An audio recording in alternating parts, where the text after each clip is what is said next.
are anonymous. Video cameras, or closed-circuit television CCTV, are becoming a more and more widespread feature of all our lives. Fears of terrorism and the availability of ever-cheaper cameras have accelerated the trend even more. The use of sophisticated systems by police and other public security officials is particularly troubling in a democratic society. In Washington, for example, the police are in the process of setting up a centralized surveillance center where officers can view video from schools, neighborhoods, metro stations, and prominent buildings around the city. Although the ACLU has no objection to cameras at specific, high-profile public places that are potential terrorist targets, such as the U.S. Capitol, the impulse to blanket our public spaces and streets with video surveillance is a bad idea. Here are 4 reasons why. Video surveillance has not been proven effective. The implicit justification for the recent push to increase video surveillance is the terrorist attacks of September 11. But it is far from clear how the proliferation of video cameras through public spaces in America would stop a plot like the attack on the World Trade Center. Even supporters of CCTV like the Washington police do not argue that it would. The real reason cameras are deployed is to reduce much pettier crimes, such as auto break-ins. But it has not even been demonstrated that they can do that. In Britain, where cameras have been extensively deployed in public places, sociologists studying the issue have found that they have not reduced crime. Once the crime and offense figures were adjusted to take account of the general downward trend in crimes and offenses, criminologists found in one study, reductions were noted in certain categories, but there was no evidence to suggest that the cameras had reduced crime overall in the city center. In addition, U.S.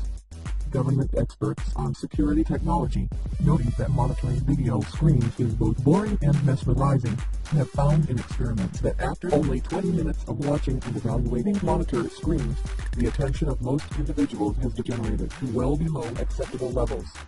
CCTV is susceptible to abuse. One problem with creating such a powerful surveillance system is that experience tells us it will inevitably be abused. There are 5 ways that surveillance camera systems are likely to be misused. Criminal abuse. Surveillance systems present law enforcement. Bad apples with a tempting opportunity for criminal misuse.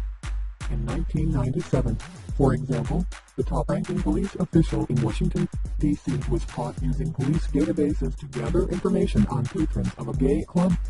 By looking up the number plate numbers of cars parked at the club and researching the backgrounds of the vehicle's owners, he tried to blackmail patrons who were married. Imagine what someone like that could do with a citywide spy camera system. Institutional abuse. Sometimes, bad policies are set at the top, and an entire law enforcement agency is turned toward abusive ends. That is especially prone to happen in periods of social turmoil and intense conflict over government policies. During the Civil Rights Movement and the Vietnam War, for example, the FBI, as well as many individual police departments around the nation, conducted illegal operations to spy upon and harass political activists who were challenging racial segregation and the Vietnam War. This concern is especially justified since we may be entering a similar period of conflict today. Abuse for personal purposes. Powerful surveillance tools also create temptations to abuse them for personal purposes.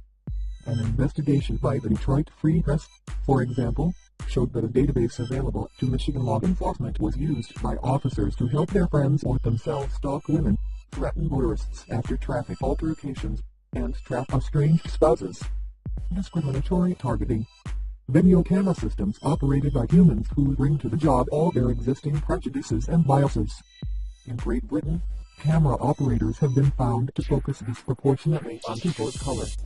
According to a sociological study of how the systems were operated, black people were between 1.5 and 2.5 times more likely to be surveilled than one would expect from their presence in the population. Voyeurism. Experts studying how the camera systems in Britain operated have also found that the mostly male and probably bored operators frequently used the cameras to voyeuristically spy on women. Fully 1 in 10 women were targeted for entirely voyeuristic reasons, the researchers found. 1. The lack of limits or controls on camera use. Advanced surveillance systems such as CCTV need to be subject to checks and balances. Because the technology has evolved so quickly, however, checks and balances to prevent the kinds of abuses outlined above don't exist. two elements in particular are missing: the consensus on limits for the capability of public CCTV systems. Unfortunately, history has shown that surveillance technologies put in place for one purpose inevitably expand into other uses. And with video technology likely to continue advancing, the lack of any clear boundaries for what CCTV systems should be able to do poses a significant danger. For example, the recent CCTV visit to the Washington Police Department's new Central Video Surveillance Center showed that the system currently consists largely of long-range cameras focused on traffic in public buildings that are not suitable for identifying individuals. But the infrastructure for a far more sophisticated and integrated system is being established. Now that a surveillance facility has been put in place, the department will be in a position to increase the quality of its technology and the number of its cameras, and will inevitably be tempted or pressured to do so. Do we want the authorities installing high-resolution cameras that can read a pamphlet from a mile away? Cameras equipped to detect wavelengths outside the visible spectrum, allowing night vision or see-through vision. Cameras equipped with facial recognition, like those already installed in airports and even on the streets of Tampa, Florida. As long as there is no clear consensus about where we draw the line on surveillance to protect American values, public CCTV is in danger of evolving into a surveillance monster. Legally enforceable rules for the operation of such systems. A societal consensus about how cameras should be used is important, but in the end we are a nation of laws and rights that have their roots in law. While the Fourth Amendment to the U.S. Constitution offers some protection against video searches conducted by the police, there are currently no general, legally enforceable rules to limit privacy invasion and protect against abuse of CCTV systems. Rules are needed to establish a clear public understanding of such issues as whether video signals are recorded, under what conditions, and how long are they retained. What the criteria are for access to archived video by other government agencies, or by the public, how the rules would be verified and enforced, and what punishments would apply to violators. 2. Video surveillance will have a chilling effect on public life. The growing presence of public cameras will bring subtle but profound changes to the character of our public spaces. When citizens are being watched by the authorities, or aware they might be watched at any time, they are more self-conscious and less freewheeling. As syndicated columnist Jacob Sutton has pointed out, knowing that you are being watched by armed government agents tend to put a damper on things. You don't want to offend them or otherwise call attention to yourself. Eventually, he warned, people may learn to be careful about the books and periodicals they read in public, avoiding titles that might alarm unseen observers. They may also put more thought into how they dress, lest they look like terrorists, gang members, drug dealers, or hookers. Indeed, the studies of cameras in Britain found that people deemed to be out of time and place with the surroundings were subjected to prolonged surveillance. The bottom line, the lack of proportion between benefits and risks. Like any intrusive technology, the benefits of deploying public video cameras must be balanced against the costs and dangers.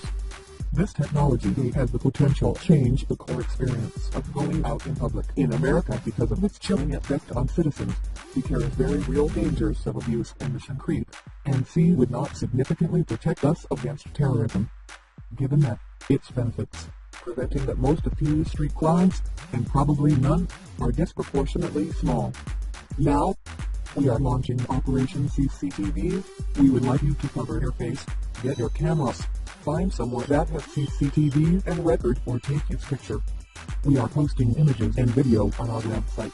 We want to let them know, if they are watching us, we are watching them. Don't let anyone stop you.